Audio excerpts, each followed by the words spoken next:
होऊ द्यायचं नाही. कारण अरे महाराष्ट्र काय अख्ख्या भारत देशातून सुद्धा पर्यटक लोक आपल्या तालुक्यामध्ये फिरायला येतात. ते काय येतात? ते आपला तालुका छत्रपती शिवाजी महाराजांनी घडवला.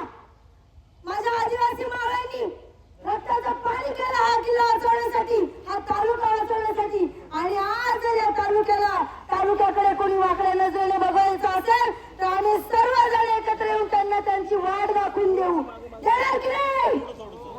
अरे त्यांना त्यांची वाट दाखवून देणार की नाही? या तमाम माता भगिनींचं मी मनापासून आभार व्यक्त करते. कारण आज तुम्ही आहात म्हणून हा तालुका उभा आहे. इथे आपल्या तालुक्याचे माझे आमदार अतुलदादा बेनके साहेब सुद्धा आपल्या साठी इथे आलेले आहेत.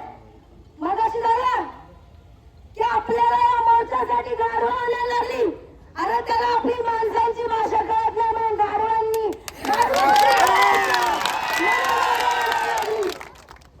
माणसाला माणसाचं बोलणं कळत नाही म्हणून आज त्याची जागा गाढवांनी घेतली. म्हणून तर बघा तरी या गाढवांना गाढवांसमोर पट्टा की नाही, तरी पण आपली गाढवा अडवली गेली.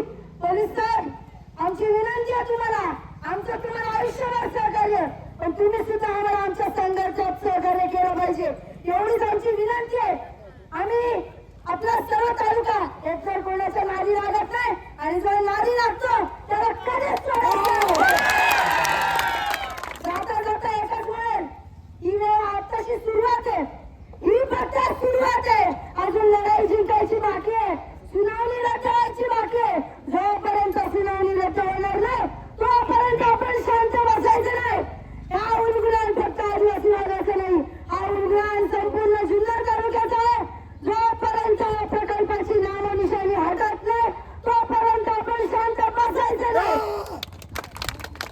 मी सर्वांना विनंती करेन, तुम्ही शांततेत सगळ्यांनी ते आपल्या मोर्चाचं पोलिसांचं सहकार्य करून पालन करावं. आपण शिस्तीला म्हणत नाही, जर कोणी आमच्या शिस्तीत घुसला तर आम्ही सुद्धा त्याला चांगलंच मोडून काढू शकतो. हा आदिवासी माणसाचा वाद आहे आणि आदिवासी माणूस वादाचा पक्का एवढं लक्षात ठेवावं. जाता तेवढाच मिळेल, स्वातंत्र्य मिळालं, स्वातंत्र्य टिकाव करायला पाहिजे आणि ते आपल्या हातात आहे. जय हिंद, जय महाराष्ट्र, जय शिवराय, जय भीम, जय आदिवासी.